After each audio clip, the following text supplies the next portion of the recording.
Break ನಂತರ ವಿಶೇಷ ಕಾರ್ಯಕ್ರಮಕ್ಕೆ ಮತ್ತೊಮ್ಮೆ ಸ್ವಾಗತ. ಮೈಸೂರು ಸ್ಟುಡಿಯೋದಿಂದ ಗೋ ಮಧುಸೂದನ್ ಅವರಿದ್ದಾರೆ. ಗೋ ಮಧುಸೂದನ್ ಅವರೇ, ಇವತ್ತು ಮುಖ್ಯಮಂತ್ರಿಗಳ ಸಭೆ ನೋಡಿದ್ರೆ, ಸಭೆಯ ನಂತರ ಮುಖ್ಯಮಂತ್ರಿಗಳು ಮಾಧ್ಯಮಗಳಿಗೆ ಬೈಟ್ ಕೊಡ್ತಾರೆ, ನಾನು ಯಾರ ಹೆಸರನ್ನು ತೆಗೆದುಕೊಂಡಿಲ್ಲ ಅಂತ. ಆದರೆ ಸಭೆಗೆ ಹಾಜರಾದಂಥ ಅಧಿಕಾರಿಗಳು ಖಚಿತವಾಗಿ ಕೊಡೋದು ಎರಡು ಹೆಸರುಗಳನ್ನು ಮುಖ್ಯಮಂತ್ರಿಗಳು ಮತ್ತೆ ಮತ್ತೆ ಜಪಿಸ್ತಾರೆ. ಒಂದು ಕಲ್ಲಡ್ಕ ಪ್ರಭಾಕರ್ ಭಟ್, ಇನ್ನೊಂದು ಪ್ರಮೋದ್ ಮುತಾಲಿಕ್. ಏನು ಮೆಸೇಜ್ ಕೊಡೋದಕ್ಕೆ ಹೊರಟಿದ್ದಾರೆ ಸರ್ ಈ ರಾಜ್ಯಕ್ಕೆ ನಮ್ಮ CM ಸಾಹೇಬರು? ಸನ್ಮಾನ್ಯ ಮುಖ್ಯಮಂತ್ರಿಗಳು ಬಹುಶಃ ಚುನಾವಣೆ ತಯಾರಿಯನ್ನು ಪ್ರಾರಂಭ ಮಾಡಿದ್ದಾರೆ. ಅವರು ಡಿಸೆಂಬರ್ಗೆ ಚುನಾವಣೆ ಮಾಡುವಂಥ ಆತರದಲ್ಲಿದ್ದಾರೆ. ಅವರು ಈ ರಾಜ್ಯದ ಅಲ್ಪಸಂಖ್ಯಾತರಿಗೆ ನೇರವಾದಂಥ ಒಂದು ಸಂದೇಶವನ್ನು ಕೊಡಲಿಕ್ಕೆ ಅವರು ಹೊರಟಿದ್ದಾರೆ. ನೀವು ಏನು ಬೇಕಾದರೂ ಮಾಡಿ, ನಾವು ನಿಮ್ಮ ಜೊತೆ ಇದ್ದೇವೆ. ನೀವು ಕೊಲೆ ಮಾಡಿ, ಸುಲಿಗೆ ಮಾಡಿ, ಲೂಟಿ ಮಾಡಿ, ಬೇಕಾದ್ದು ಮಾಡಿ, ನಾವು ನಿಮ್ಮ ಜೊತೆ ಇದ್ದೇವೆ. ಜಿತೇಂದ್ರ ಕೊಠಾರಿ ಅವರು, ನಾವು ಯಾವುದೇ ಕಾರಣಕ್ಕೆ RSSನ BJPಯನ್ನು ಬಗ್ಗು ಬಡಿತೇವೆ. ನಾವು ಅಧಿಕಾರನ ದುರುಪಯೋಗ ಮಾಡ್ಕೊಂಡಾದ್ರೂ ಪರವಾಗಿಲ್ಲ, ನಾವು ನಿಮ್ಮ ಜೊತೆ ನಿಂತ್ಕೋತೇವೆ, RSSನ ಬಗ್ಗು ಬಡಿತೇವೆ. ಎಸ್ ಜಿತೇಂದ್ರ ಕೊಠಾರಿ ಅವರು, ಅರ್ಥವಾಗದೇ ಇರುವಂತದ್ದು, ನಮಸ್ತೆ ಅರ್ಥವಾಗದೇ ಇರುವಂತದ್ದು, ರಮಾನಾಥ್ ರೈ ಅವರು ಹೇಳಿ ಸರ್, SP ನ ಕೂಡಿಸ್ಕೊಂಡು ಹೇಳ್ತಾರೆ 307 ನಲ್ಲಿ ಕೇಸ್ ಬುಕ್ ಮಾಡ್ರಿ ಅಂತ ಹೇಳಿ. ಮುಖ್ಯಮಂತ್ರಿಗಳು ಅಧಿಕಾರಿಗಳನ್ನ ಕೂಡಿಸ್ಕೊಂಡು ಹೇಳ್ತಾರೆ 307 ನಲ್ಲಿ ಭಟ್ರನ್ನ ಬಂಧನ ಮಾಡ್ರಿ, ಪ್ರಮೋದ್ ಮುತಾಲಿಕರನ್ನ ಬಂಧನ ಮಾಡಿ ಅಂತ ಹೇಳಿ. ಆದರೆ ಇವ್ರು ಯಾರಿಗೂ ಕಾನೂನೇ ಗೊತ್ತಿಲ್ವಾ ಅಂತ ಹೇಳಿ. ಒಬ್ಬ SP ಇರ್ಬೋದು, ಒಬ್ಬ DC ಇರ್ಬೋದು, ಅಲ್ಲಿಯ ಕಾನೂನಿನ ಅವರು ರಖವಾಲಿಗಳು, ರಕ್ಷಕರವರು, ಅವ್ರನ್ನ ಆರಕ್ಷಕರು ಅಂತ ಹೇಳಿ ಕರಿತೇವೆ ನಾವು. ಯಾರು ಯಾವ ತಪ್ಪನ್ನ ಮಾಡಿದ್ದಾರೆ, ಅವ್ರ ಮೇಲೆ ಯಾವ ರೀತಿಯಾದಂತಹ ದೂರು ಬರುತ್ತೆ ಅದು ಪೊಲೀಸರಿಗೆ ಗೊತ್ತಾಗಿರುತ್ತೆ, ಅದು ಪೊಲೀಸರಿಗೆ ಗೊತ್ತಿರುತ್ತೆ. ಸರ್ಕಾರ ಪೊಲೀಸರಿಗೆ ಅಜೆಂಡಾ ಫಿಕ್ಸ್ ಮಾಡಬಾರದು, ಸರ್ಕಾರ ಪೊಲೀಸರಿಗೆ ಅಜೆಂಡಾ ಫಿಕ್ಸ್ ಮಾಡಬಾರದು. ಜಿತೇಂದ್ರ ಕೊಠಾರಿ ಅವರೇ, ನಮ್ಮ ಡಿಸ್ಕಷನ್ಗೆ ತಮ್ಮ ಇನ್ನೊಬ್ಬ ಕಾರ್ಯಕರ್ತ ಬರಬೇಕಾಗಿತ್ತು. ಆನ್ ದ ವೇ ಸ್ಟುಡಿಯೋಗೆ ಬರ್ತಾ ಇರುವಾಗ ಪೊಲೀಸರು ಮಧ್ಯದಲ್ಲಿ ಬಂದು ಅವರನ್ನು ಅರೆಸ್ಟ್ ಮಾಡ್ಕೊಂಡು ಹೋದ್ರು ಅಂತ ಗೊತ್ತಾಯ್ತು. ಏನಾಗ್ತಾ ಇದೆ ಸರ್ ಅಲ್ಲಿ? ಹೌದು, ಏನಿಲ್ಲ, ನಾನು ಇಷ್ಟು ಹೇಳಲಿಕ್ಕೆ ಇಚ್ಛೆ ಪಡ್ತೇನೆ. ಇವತ್ತು ರಾಜ್ಯದಲ್ಲಿ ಒಂದು ಷಂಡತನದ ಸರ್ಕಾರ ಇದೆ. ಇಲ್ಲಿ ನಮ್ಮ ದಕ್ಷಿಣ ಕನ್ನಡದ ಉಸ್ತುವಾರಿ ಸಚಿವರು SP ಸಾಹೇಬರನ್ನು ಕರೆದು IBಯಲ್ಲಿ ಹೇಳ್ತಾರೆ 307 ಹಾಕಿ ಬಂಧನ ಮಾಡಿ ಅಂತೇಳಿ. ಏನು SP ಸಾಹೇಬರಿಗೆ ಗೊತ್ತಿಲ್ವಾ? ಒಂದು ಪೊಲೀಸ್ ಇಲಾಖೆಯಲ್ಲಿ ಇಂತಹ ಗಲಭೆಗಳು ಬಂದಾಗ ಯಾವ ರೀತಿಯಾಗಿ ನಿಭಾಯಿಸಬೇಕು ಅಂತ ಹೇಳುವಂಥ ಒಂದು ವಿಚಾರ ಇವರಿಗೆ SP ಸಾಹೇಬರಿಗೆ ಗೊತ್ತಿಲ್ವಾ? ಒಂದು ಉಸ್ತುವಾರಿ ಸಚಿವರು ಹೇಳಬೇಕಾ? ಅದರ ಮುಂದಿನ ಭಾಗವಾಗಿ ಇವತ್ತು ಮುಖ್ಯಮಂತ್ರಿಗಳು ಇಲ್ಲಿಯ ದಕ್ಷಿಣ ಕನ್ನಡ ಜಿಲ್ಲೆಯ ಕಮಿಷನರನ್ನು, SP-ಯನ್ನು, IG-ಯನ್ನು ಕರೆದು ಬ್ಯಾಂಗ್ಳೂರಲ್ಲಿ ಮೀಟಿಂಗ್ ಮಾಡ್ತಾರೆ. ಮೀಟಿಂಗ್ ಮಾಡಿ ಹೇಳ್ತಾರೆ, ನೀವು ನೇರವಾಗಿ ಸಂಘ ಪರಿವಾರದ ಪ್ರಮುಖರನ್ನ ಬಂಧನ ಮಾಡಿ, ನೀವು ಏನು ನೋಡಬೇಡಿ, ಫೈರ್ ಮಾಡಿ ಅಂತ ಹೇಳ್ತಾರೆ. ರಾಜ್ಯ ಸರ್ಕಾರ ಕಲ್ಲಡ್ಕ ಪ್ರಭಾಕರ್ ಭಟ್ರನ್ನ 4 ವರ್ಷ ಯಾಕೆ ಮುಟ್ಟಿರಲಿಲ್ಲ, ಈಗ ಹೋಗಿ ಅರೆಸ್ಟ್ ಮಾಡ್ಕೊಂಡು ಬನ್ನಿ ಅಂತ ಹೇಳ್ತಾರೆ.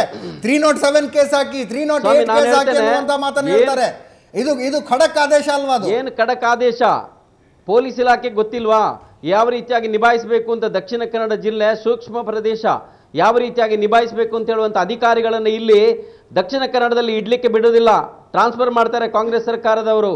ಇದೇ ಉಸ್ತುವಾರಿ ಸಚಿವರು ಇಲ್ಲಿ ಅನೇಕ ಪೊಲೀಸ್ ಅಧಿಕಾರಿಗಳು ನಿಷ್ಠಾವಂತರಾಗಿ ಕೆಲಸ ಮಾಡ್ತಾ ಇದ್ರು. ಕಳೆದ ಸಲ ಚಂದ್ರಶೇಖರ್ ಕಮಿಷನರ್ ಇದ್ರು, ಅಥವಾ ನಮ್ಮ ಅನೇಕ ಇನ್ಸ್ಪೆಕ್ಟರ್ಗಳಿದ್ರು. ಇವರು ನಿಷ್ಪಕ್ಷಪಾತವಾಗಿ ತನಿಖೆ ಮಾಡಿ ಹಿಂದೂ ಮುಸಲ್ಮಾನರನ್ನ ಎಲ್ಲರನ್ನ ಒಂದೇ ರೀತಿಯಾಗಿ ಕಾನೂನು ಪ್ರಕಾರ ಕೈಗೊಂಡಾಗ ಈ ಜಿಲ್ಲೆಯಿಂದ ನೇರವಾಗಿ ವರ್ಗಾವಣೆ ಮಾಡ್ತಾರೆ.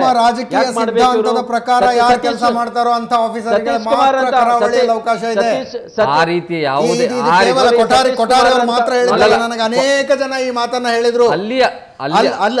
ಅಲ್ಲಿನ ಉಸ್ತುವಾರಿ ಸಚಿವರು ಮತ್ತು ಸ್ಥಳೀಯ ಶಾಸಕರು ಬಾಲ ಬಡ್ಕೊಂಡಿರುವಂತಹ ಅಧಿಕಾರಿಗಳು ಬೇಕಾಗಿದೆ ಅಲ್ಲಿ. ಆ ರೀತಿಯ ಸನ್ನಿವೇಶ ಎಲ್ಲೂ ಇಲ್ಲ, ರಾಜ್ಯದಲ್ಲಿ ಎಲ್ಲೂ ಇಲ್ಲ. 4 ವರ್ಷದಿಂದ ಆ ರೀತಿ ಯಾರಿಗೂ ಕಾಣಿಸಿಲ್ಲ.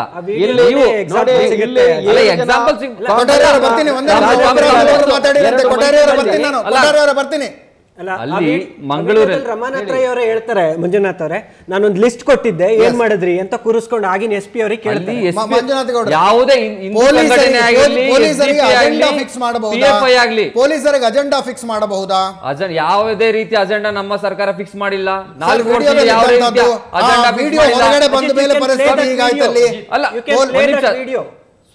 ಕೆಲವೊಂದು ಬಾರಿ ನಮ್ಮ ನಾಯಕರುಗಳು ಕೆಲವೊಂದು ಬಾರಿ ಒಂದು ಸನ್ನಿವೇಶಗಳ ಸಂದರ್ಭದಲ್ಲಿ ಹೇಳಿರ್ಬೋದು, ಗೈಡ್ ಮಾಡಿರ್ಬೋದು, ಯಾಕೆ ಇನ್ನ ಮಾಡಿಲ್ಲ ಅಂತ.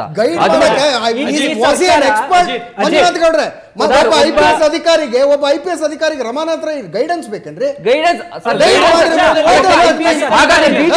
ಬಿಜೆಪಿ ಹಲವು ಬಾರಿ ಇದೇ ಆಗಿಲ್ವಾ?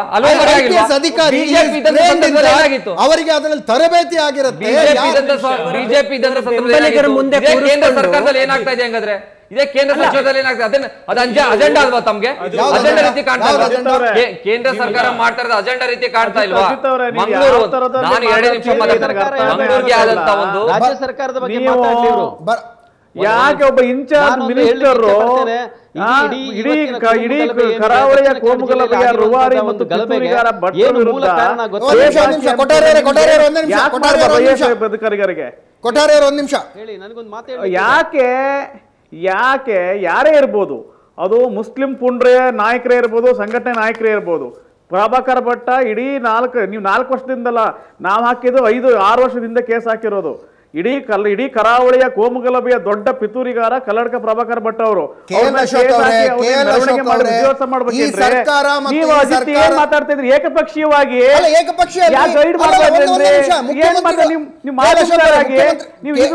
ಈ ಮಾಧ್ಯಮದವಾಗಿ ಇನ್ಚಾರ್ಜ್ ಮಿನಿಸ್ಟರ್ ಒಬ್ರು IAS ಆಫೀಸರ್ಗೆ ನಿಮಗೆ ಅವರಿಗೆ ಡಿಕ್ಟೇಷನ್ ಕೊಡಬಾರ್ದ, ಹೇಳ್ಬಾರ್ದ, ಮಾನಿಟರ್ ಮಾಡಬಾರ್ದ?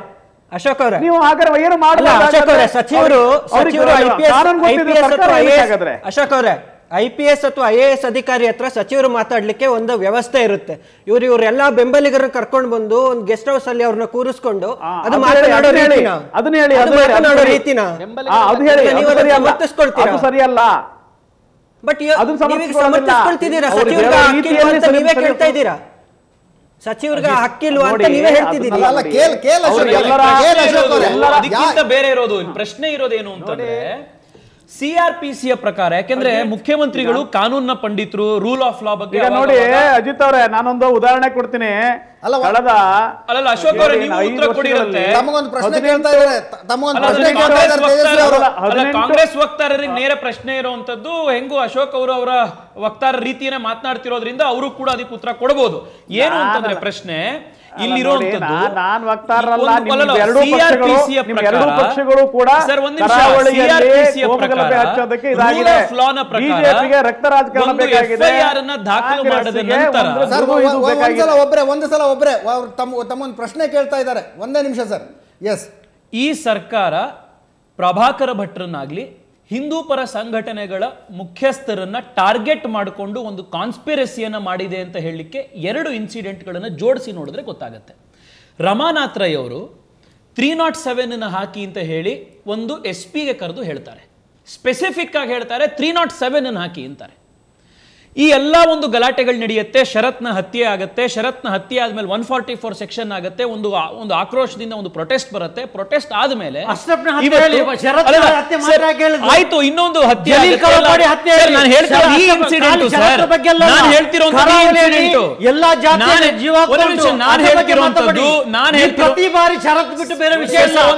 ನಾನು ಹೇಳ್ತಿರುವಂತದ್ದು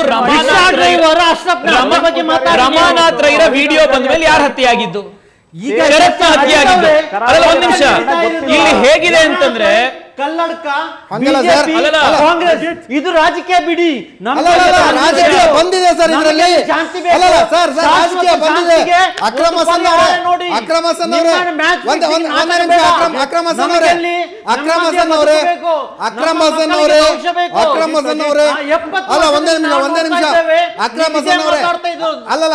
ಅವರೇ, ಈ ಇಡೀ ಘಟನೆಯಲ್ಲಿ ರಾಜಕೀಯ ಸುವರ್ಣ ನ್ಯೂಸ್ ತೆಗೆದುಕೊಂಡು ಬಂತ ಅವಕಾಶ ಮಾಡಿಕೊಡಿ. ಇವತ್ತು ಅಕ್ರಮಸನ್ ಅವರೇ, ಇವತ್ತು ರಮಾನಾಥ್ ರೈ ಅವರಿಗೆ ಶೋಭಾ ಇಲೆಕ್ಷನ್ ನಿಂತ್ಕೊಳ್ಳಿ ಅಂತ ಹೇಳುವ ಹರಕತ್ತೇನಿತ್ತು ಸರ್?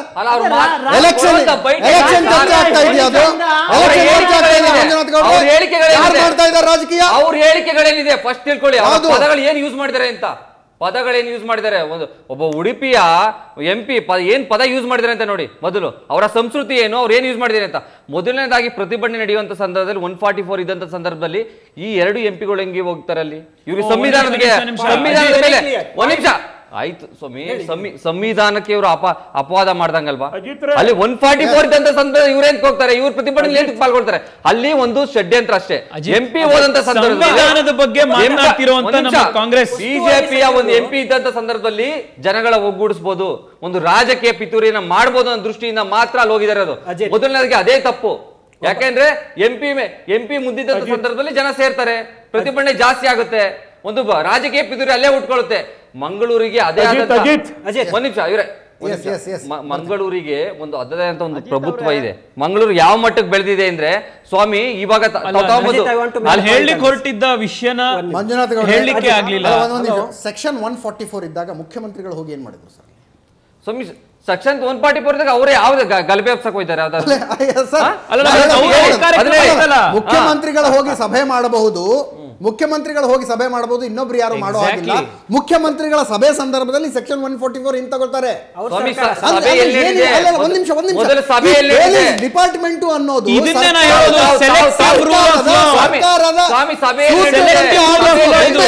ಪೊಲೀಸ್ ಡಿಪಾರ್ಟ್ಮೆಂಟ್ ಅಂದ್ರೆ 144 ಸೆಕ್ಷನ್ ಅಂದ್ರೆ ತಮಾಷೆನ. ಬೇಕಾದಾಗ ಹಾಕು, ಬೇಡದಾಗ ತಗೋ. ಸೆಲೆಕ್ಟಿವ್ ರೂಲ್ ಆಫ್ ಲಾ ಇದು. ಕಾನೂನು ಅಪ್ಲೈ ಆಗೋದು ಬೇಕಾಬಿಟ್ಟಿ ಅಪ್ಲೈ ಆಗೋದು, ಬೇಕಾದಾಗ ಅಪ್ಲೈ ಆಗೋದು, ಇದು ಕಾನೂನು. ರಸ್ತೆಯಲ್ಲಿ ಗುಂಪು ಸೇರಬಾರ್ದು. ಒಂದು ಸಂಘಟನೆ, ಒಂದು ಸಭೆ ಆಗಿತ್ತದು. ಹೋಗಿ 144 ಸೆಕ್ಷನ್ ABCD ಒಂದ್ಸರಿ ತಿಳ್ಕೊಳ್ಳಿ. ಇದು ಒಳಗಡೆ ಸಭೆ ಸೇರ್ಬೇಕು, ಹೊರಗಡೆ ಸೇರಬಾರದು ಅಂತ ಒಂದು ಹೊಸ ವ್ಯಾಖ್ಯಾನವನ್ನ ಸುಪ್ರೀಂ ಕೋರ್ಟಿಗೆ ಗೊತ್ತಾಗದಲ್ಲೇ ಇರುವಂತ ಒಂದು ಹೊಸ ವ್ಯಾಖ್ಯಾನ ಕೊಡ್ತಾ ಇದ್ದಾರೆ. 144 ಸೆಕ್ಷನ್ ಇದ್ದಾಗ 4 ಜನರು ಯಾರು ಕೂಡ ಒಂದು ಗುಂಪು ಸೇರೋದಿಲ್ಲ, ಒಳಗಿರ್ಲಿ ಹೊರಗಡೆ ಇರಲಿ. ಪ್ರೊಟೆಸ್ಟ್ ಆಗಿಲ್ಲ. ಅಜಿತ್, ನಾ ಹೇಳಿ ಪಾಯಿಂಟ್ ಇದು ಕಾರ್ಯಕಾರಿಣಿ ಸಭೆ ಸರ್, ಕಾಂಗ್ರೆಸ್ ಪಕ್ಷದ ಕಾರ್ಯಕಾರಿಣಿ ಸಭೆ ಅವಕಾಶ ಆಗುತ್ತೆ.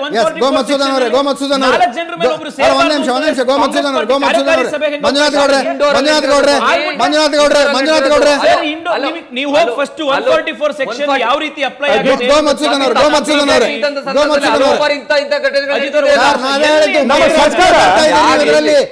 ನಮ್ಮ ಸರ್ಕಾರ ನ್ಯಾಯಯುತವಾಗಿ ನಡ್ಕೋಬೇಕಾಗಿದ್ದಿದ್ರೆ. ಅಜಿತ್, ಒಂದ್ ನಿಮಿಷ, ಒಂದೇ ಒಂದು ಪಾಯಿಂಟ್ ನಾನು ಹೇಳಿಕ್ ಹೋಗಿದ್ದು, ನಮ್ಮ ಸರ್ಕಾರ ಪಕ್ಷಪಾತವಿಲ್ಲದೆ ನಡ್ಕೋಬೇಕಾಗಿದ್ದಿದ್ರೆ. ಸರ್, ಒಂದ್ ನಿಮಿಷ, ಒಂದೇ ಒಂದು ಪಾಯಿಂಟ್. ಅವ್ರು ಇಲ್ಲೇ ತನಕ ಏನ್ ಮಾಡ್ಬೇಕಾಗಿತ್ತು ಅಂತಂದ್ರೆ, ಪಾಪ ಶರತ್ ಆತ ಒಬ್ಬ ಹಿಂದುಳಿದ ಕೋಮಿಗೆ ಸೇರಿದಂತ ವ್ಯಕ್ತಿ, ಒಬ್ಬ ಮಡಿವಾಳ ಐರನ್ ಮಾಡ್ಕೊಂಡು ಜೀವನ ಮಾಡ್ತಾ ಇದ್ದಂತ ವ್ಯಕ್ತಿ, ಒಬ್ಬನೇ ಮಗ, ಅವರಪ್ಪ ಮುದುಕರಿದ್ದಾರೆ, ಮನೆಗೆ ಯಾರು ಹೇಳೋರು ಕೇಳೋರ್ ಗತಿ ಇಲ್ಲ. ಇಂಥ ಸಂದರ್ಭದಲ್ಲಿ ಆ ಸತ್ತಂತ ವ್ಯಕ್ತಿಗೆ ಯಾರು ಕೊಂದಿದ್ದಾರೋ ಓಕೆ, ಕಾನೂನು ತೆಗೆದುಕೊಳ್ಳಿ, ಅವ್ರಿಗೆ ಪರಿಹಾರ ಕೊಡುವಂತ ಕೆಲಸ ಮಾಡಿದ್ಯಾ ಸರ್ಕಾರ ಇಲ್ಲಿ ತನಕ?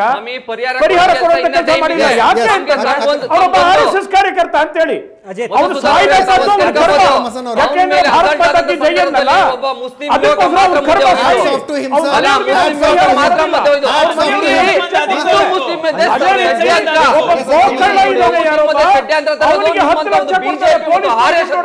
ಒಂದು ಪೂರ್ವ ಯೋಜಿತ ಯೋಜನೆ ಇದಷ್ಟೇ. ತಾವು ಮಾಡ್ತಾ ಇರೋ ಕೆಲಸ ಇದೆಯಲ್ಲ, ತಾವು ಮಾಡ್ತಾ ಇರೋ ಕೆಲಸ ಮಂಜುನಾಥ್ ಅವರು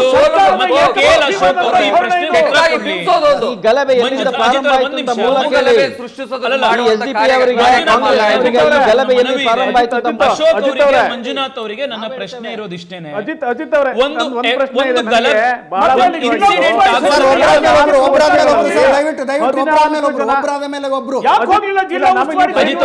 ಒಂದು ಉತ್ತರ ಕೊಡ್ಲಿ ಅವರು. ನನ್ನ ಪ್ರಶ್ನೆ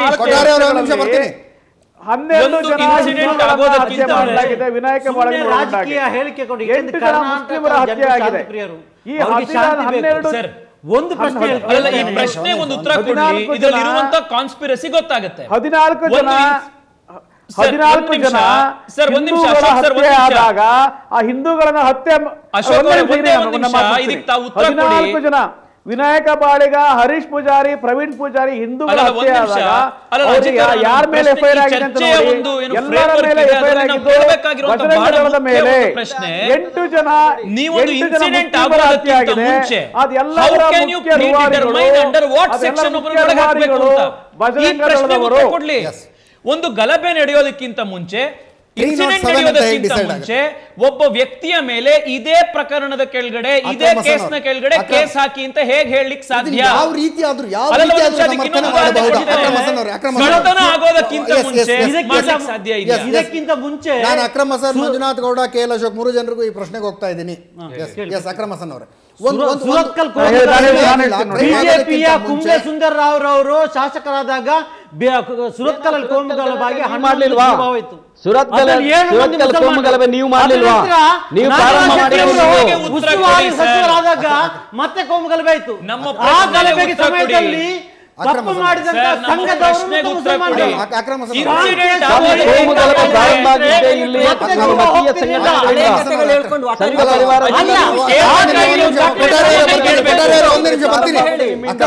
ಪಾಯಿಂಟೆಡ್ ಪ್ರಶ್ನೆ ಇದೆ. ಪಾಯಿಂಟೆಡ್ ಉತ್ತರ ಬರೋಣ. ಕೊಠಾರಿ ಅವರೇ ನಾನು ಬರ್ತೀನಿ. ಕೊಠಾರಿ ಅವರೇ ತಮ್ಮ ಹತ್ರ ಬರ್ತೀನಿ ನಾನು. ಪಾಯಿಂಟೆಡ್ ಪ್ರಶ್ನೆಗೆ ಪಾಯಿಂಟೆಡ್ ಉತ್ತರಕ್ಕೆ ಹೋಗೋಣ ಸರ್. ಕ್ರೈಮ್ ನಡೆಯೋದಕ್ಕಿಂತ ಮುಂಚೆ ಕಲ್ಲಡ್ಕ ಪ್ರಭಾಕರ ಭಟ್ರ ಮೇಲೆ 307 case attempt to murder case ಹಾಕಬೇಕು ಅನ್ನೋದು ನಿರ್ಧಾರ ಆಗುವಂಥದ್ದು ಈ ಕಾನೂನಿನ ಯಾವ ಲೆಕ್ಕಾಚಾರ? ಒಂದ್ ನಿಮಿಷ, ನೀವು ಸೂರತ್ಕಲ್ ಗಲಭೆಗೆ ಹೋಗ್ತೀವಿ, ವಿಷಯಾಂತರ ಮಾಡೋದಕ್ಕೆ ಸಾವಿರ ವಿಷಯ ಇದೆ. ಅಕ್ರಮ ಬಿಜೆಪಿಯ ಹಿಂದೂಗಳು ಇವ್ರನ್ನ ಹೇಳ್ತಿದ್ದಾರೆ, ಇವ್ರನ್ನ ತೋರಿಸ್ತಾರೆ. ಇವರಿಂದಾಗಿ ಇಲ್ಲೇ ಶಾಂತಿಗೆ ನೆಮ್ಮದಿಗೆ ತಪ್ಪಾಗ್ತಾ ಉಂಟು. 30 ವರ್ಷ ಹಿಂದೆ ಇಸ್ಮಾಯಿಲ್ನ ಕೊಲೆಯಲ್ಲಿ ಇವರು ಆರೋಪಿ. ಪ್ರತಿಯೊಬ್ಬ ಹಿಂದೂ ಹೇಳ್ತಾನೆ ಪ್ರಚೋದನಕಾರಿ ಭಾಷಣ ಹೇಳ್ತಾರೆ, ಮಾಡ್ತಾರೆ. ಕೋಮುಗಲಭೆಯ ಎಲ್ಲ ರೂವಾರಿ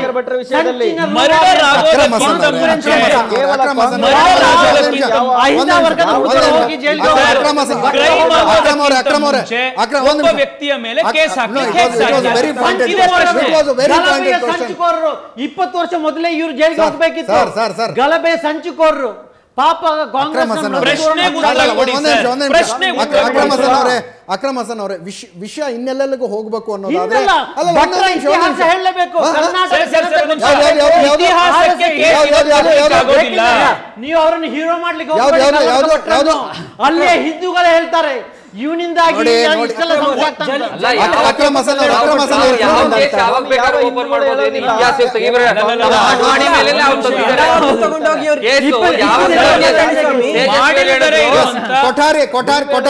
ಕೊಠಾರಿ ಅವರು ಇದು ಒಂದು ಸೆಗ್ಮೆಂಟ್ ಮಾತ್ರ ಇರ್ತಾರೆ. ಎಸ್ ಕೊಠಾರಿ ಅವರೇ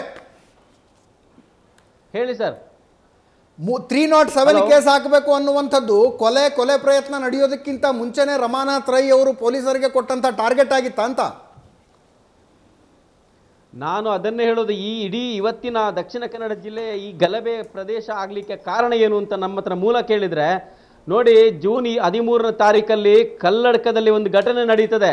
ಅದು ಅಲ್ಲಿಯ ಸ್ಥಳೀಯ 2 ಯುವಕರು, ಒಬ್ಬ ಯತೀನ್ ಅಂತೇಳಿ, ಒಬ್ಬ ಖಲೀಲ್ ಅಂತ ಹೇಳುವಂಥವನಿಗೆ ವೈಯಕ್ತಿಕ ಕಾರಣಕ್ಕೋಸ್ಕರ ಒಂದು ಗಲಾಟೆ ನಡೆದಿದ್ದನ್ನು ಮಾರನೇ ದಿವಸ ಇದೇ ಮತೀಯ SDPI ಅವರು ಬಂದು ಇಡೀ ಕಲ್ಲಡ್ಕ ಪೇಟೆಯನ್ನು ಬಂದ್ ಮಾಡಿಸ್ತಾರೆ. ಇಲ್ಲಿಂದ ಪ್ರಾರಂಭ ಆಗುತ್ತೆ. ಆ ನಂತರ ಇದೇ ರಮಾನಾಥ್ ರೈ ಉಸ್ತುವಾರಿ ಸಚಿವರು ಒಂದ್ ನಿಮಿಷ ಕೊಲೆ ಆರೋಪಿ ಅಲ್ಲ. ಯಾರು ಹೇಳಿದ್ರು? ಎಲ್ಲಿದೆ? ಯಾರಲ್ಲ ಅವನು ಕೊಲೆ ಆರೋಪಿ ಅಲ್ಲ. ಇಬ್ಬರಿಗೆ ವೈಯಕ್ತಿಕವಾಗಿ ನಡೆದಂತ ಗಲಾಟೆ, ಅದು ಯಾವುದು ಕೋಮುಗಲಭೆ ಅಲ್ಲ. ಅದನ್ನ ಕೋಮುಗಲಭೆ ಮಾಡಿರುವಂತದ್ದು SDPI. ಕಲ್ಲಡ್ಕದ ಅಮಾಯಕ ವ್ಯಾಪಾರಿಗಳನ್ನ ಬಂದ್ ಮಾಡಿಸಿದ್ರಲ್ಲ, ಅಲ್ಲಿಂದ ಪ್ರಾರಂಭ ಆಯ್ತು ಈ ಗಲಾಟೆ. ಯಾಕೆ ಬಂದ್ ಮಾಡಿಸಿದಿರಿ ನೀವು? ಮಾರನೇ ದಿವಸ ಬಂದು ಇಡೀ ಕಲ್ಲಡ್ಕ ಪೇಟೆಯನ್ನ ಬಂದ್ ಮಾಡಿಸಿರುವಂತದ್ದು ಮತೀಯ ಸಂಘಟನೆಗಳಾಗಿರ್ತಕ್ಕಂಥ SDPI ಮತ್ತು PFI ಅವರು.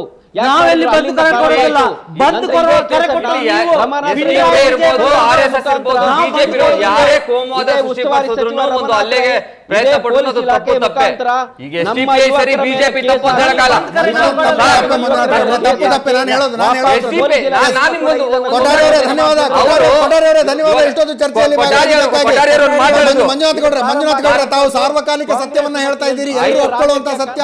ಕೋಮುವಾದ ಯಾರು ಮಾಡಿದ್ರು ತಪ್ಪೇ, ಖಂಡಿತವಾಗ್ಲೂ ಒಪ್ಕೊಳ್ಳುವಂತದ್ದು. ಆದ್ರೆ ಆಡಳಿತ ಯಂತ್ರವನ್ನ ಹಿಡ್ಕೊಂಡು ಕುಳಿತಿರುವಂತಹ ಸರ್ಕಾರ, ಆಡಳಿತ ಯಂತ್ರವನ್ನ ಹಿಡ್ಕೊಂಡು ಮಾಡುವಂತ ಒಂದು ಷಡ್ಯಂತ್ರ ಕೆಲಸ ಅಲ್ಲ. ಆಡಳಿತ ಯಂತ್ರವನ್ನ ಹಿಡ್ಕೊಂಡು ಕುಳಿತಿರುವಂತಹ ಸರ್ಕಾರ ಇದ್ದಂಗೆ ಅವ್ರು ತಪ್ಪು ಮಾಡಿದ್ರು ಕೂಡ ತಪ್ಪೇನೆ, ಇವ್ರು ತಪ್ಪು ಮಾಡಿದ್ರು ಕೂಡ ತಪ್ಪೇನೆ. ಬಿಜೆಪಿ ಮತ್ತೆ SDP ಬೂಕಟ್ಟಿ ಅನ್ನೋ ಗ್ರಾಮ ಪಂಚಾಯತಿಯಲ್ಲಿ ಎರಡನ್ನು ಒಂದಿಯಾಗಿ ಒಂದು ಇದು ಮಾಡ್ತಾ ಇದೆ. ಅಲ್ಲ, ಜಮ್ಮು ಕಾಶ್ಮೀರಲ್ಲಿ PDP ಮತ್ತೆ BJP ಇದೆ ಸರ್. ಕೇರಳದಲ್ಲಿ ಕಾಂಗ್ರೆಸ್ ಮುಸ್ಲಿಂ ಲೀಗ್ ಇದೆ sir. It is all politics. ಅಲ್ಲ, ನಾನು ಹೇಳೋದು ಕೂಡ ಯಾವುದೇ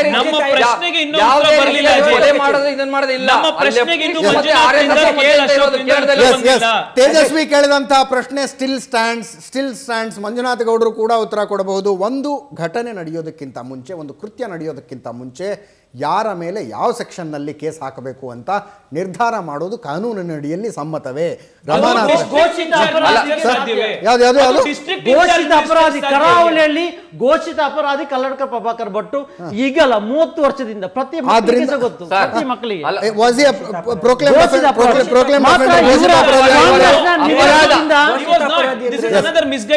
ಹಂಗಿತ್ತು